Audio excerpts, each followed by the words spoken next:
On va partir en voyage maintenant dans Demain Entreprendre, en voyage au cœur des objets connectés. Qu'est-ce qui leur permet d'être connectés? Quels objets peuvent l'être? Eh bien la réponse c'est tout de suite dans Demain Entreprendre. Et nous sommes avec le président d'InsideSIP, Michel Béguin. Bonjour.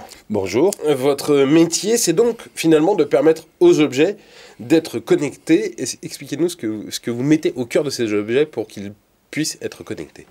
Notre métier, c'est d'abord de préparer, de développer, de commercialiser des composants électroniques qui incluent un certain nombre de fonctions élémentaires sous forme de composants élémentaires discrets et distincts. Quand j'entends composants élémentaires, c'est ce qu'on appelle vulgairement les puces, les morceaux de silicium, d'arsenure de gallium, etc. Donc ils sont chez nous à l'état de composants nus et qui sont intégrés les uns à côté des autres et les uns sur les autres à l'intérieur d'un micro-boîtier de quelques millimètres de côté. Et qui font, le tout fait une fonction de communication associée à une fonction de calcul. Donc il y a un microprocesseur, il y a l'ensemble de ce qui est nécessaire pour permettre à des capteurs d'envoyer de l'information de façon intelligente vers le monde extérieur. Et donc finalement, ça permet, si on imagine, à quasiment n'importe quel objet de devenir connecté? Tout à fait, tout à fait. On a une grosse partie de notre clientèle qui sont des entreprises qui font des métiers, qui ont des métiers traditionnels, des métiers de l'outillage ou des métiers dans le médical, qui font des objets à application médicale ou à application industrielle et qui ont besoin de les connecter sans fil vers le monde extérieur. Donc ça, c'est du rétrofit d'équipements déjà existants. Comme on fait pour les voitures. Comme on fait pour les voitures. Donc ils les vendent avec la connectivité incorporée. Et ensuite, vous avez des nouvelles sociétés, enfin, les mêmes sociétés ou des startups ou d'autres sociétés qui décident de développer des solutions qui n'existaient pas.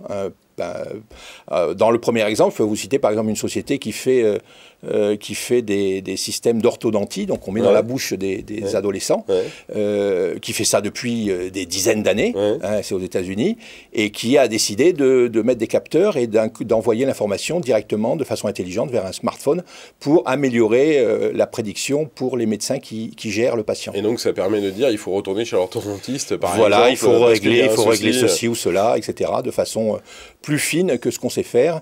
Et évidemment, pour ce genre d'application, la miniaturisation est indispensable. Oui, parce que là, c'est même pas quelques millimètres, il faut que ce soit quelques microns quand on met des choses à oui, enfin, dans le palais, on peut mettre quelque chose qui est...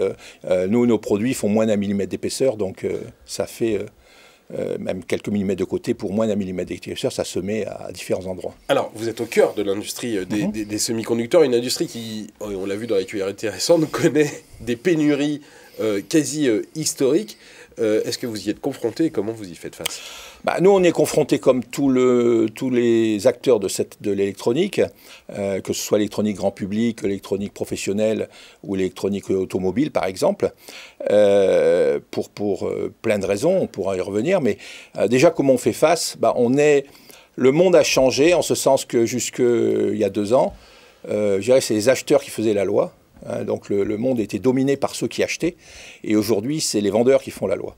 Aujourd'hui, ça veut dire que les prix se sont envolés, qu'il faut passer des plus grosses commandes? Pas nécessairement, il faut surtout être capable de planifier. Nous on passe nos commandes et on planifie nos commandes à plus d'1 an à l'avance.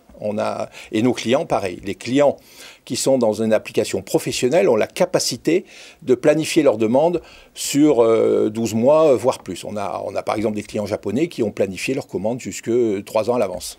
Voilà, avoir une vision à long terme, c'est ça. Il faut avoir une vision à long terme, c'est indispensable. Et s'engager, pas simplement donner des forecasts ou des prévisionnels, c'est s'engager financièrement pour que toute la chaîne d'approvisionnement fonctionne.